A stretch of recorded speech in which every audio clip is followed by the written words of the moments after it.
It's funny that for all the first-person shooters there are out there are actually very few that let you really revel in the act of shooting. In most games, while it may be fun, shooting enemies is just a means to an end. The enemy is in your path, you need to kill it, so you shoot it. Very few games play up the fact that guns are actually fucking awesome, and shooting stuff is a hell of a lot of fun. But that's exactly what F.E.A.R does. It plays it up pretty much as far as can be imagined. Every single element of F.E.A.R, the AI, the particle system, the physics, the slow motion, all of it is intended for one reason: to make the best firefights you have ever seen in a game. And Monolith totally nailed it. F.E.A.R is shamelessly a one-note game. It's the opposite of Half-Life 2. It does one thing, and one thing only. But whatever the game may be missing is immediately forgotten once you hit slow motion, blast a guy in the legs with your shotgun and watch him fly head over heels and spasm as he dies, his gun going off and taking out his two friends behind him. Or when you throw a grenade at a group of enemies, hit slow motion and shoot the grenade in midair, causing it to explode before the enemies can react. Or when you dual-wield pistols and watch the bullets whizzing through the air in slow motion, Matrix style, then leap into the air and flying kick some dude right in the face. You won't get to slide down any banisters while shooting at guys, but Monolith has taken pretty much everything else that's awesome about gun fu and put it in this game.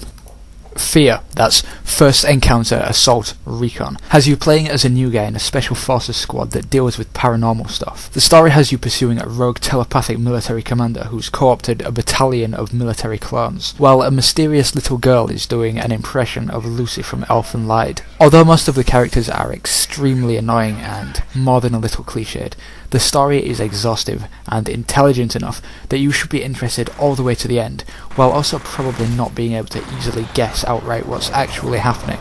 And it has a genuine emotional core to its horrific revelation. I happily call it one of the best stories ever told in a first-person shooter, not that it has much competition. The problem with F.E.A.R's story is that it's the most badly told great story since the original Silent Hills. Most of the story is told through a series of answer machine phone messages. Like other games that use audio messages, games like System Shock 2 and Doom 3, this allows you to experience a dialogue-driven narrative without interacting with other people, which might harm the atmosphere. But unlike other games to use audio messages, F.E.A.R has no PDA or log system, so you can only experience the story where and when the game chooses to let you, and only once. This simply doesn't work well, but much worse is just how boring the messages are. Other games to use audio messages have told very interesting small-scale stories that make up the greater collage, and these stories are interesting in their own right, and perhaps also foreshadow future events in the game. F.E.A.R's messages are just boring. They almost all fall into waste of time messages, like someone asking someone else if they're alright, and that's literally the entire message. Or if not that, then it's extremely boring corporate stuff that is just impossible to care about. It's not badly written or anything, it's just that the idea isn't properly used at all.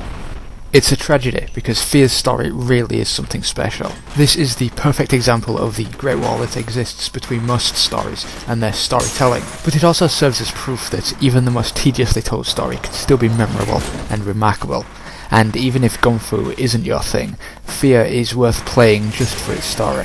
But I'm sure you don't care about the story. Sensible people don't play first-person shooters for their stories. They're just the cherry on top. F.E.A.R's gunplay is what you want. There isn't one single aspect about the gunplay that makes it special, which is exactly what makes it so special. Every aspect of the combat, the enemies, both their awesome appearance and their stunning AI, the particle effects, the physics, the weapons, the slow motion, the level design, and how the enemies navigate it, all of these things play a vital role in making the combat as excellent as it is, and every aspect relies on everything else.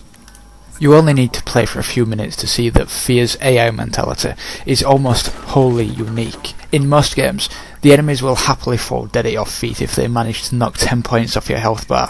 In F.E.A.R, the enemies want to kill you, but their priority is to not die.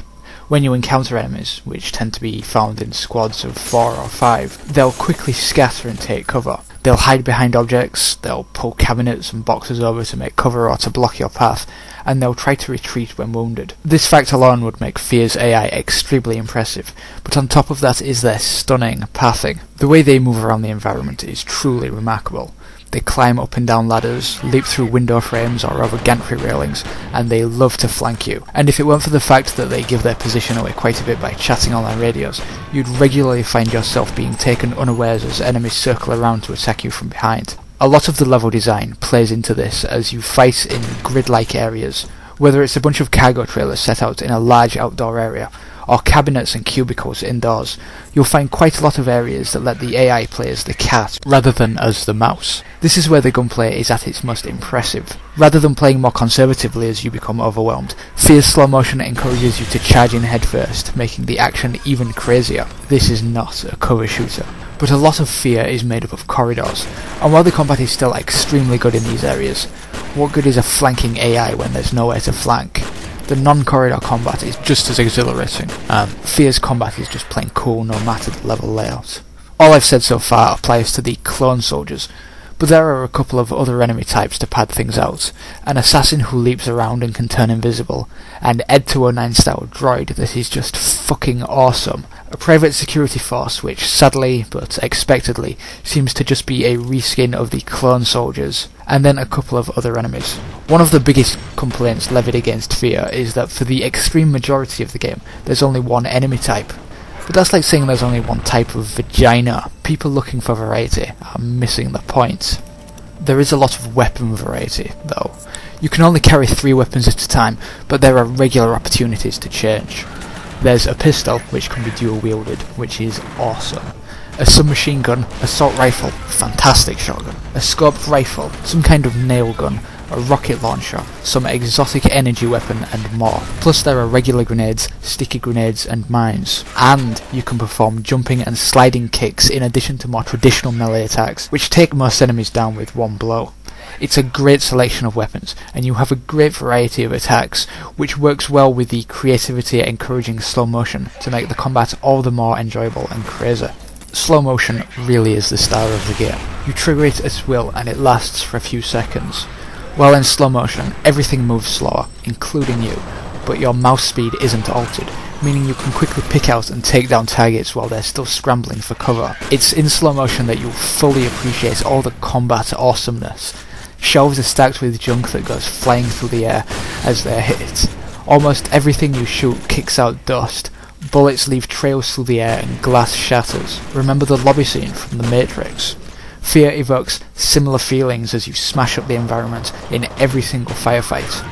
Words simply don't do it justice. F.E.A.R's firefights are the best in any game. Tying the combat and the story together is the horror atmosphere. I'm not going to tiptoe around it. The horror fucking sucks.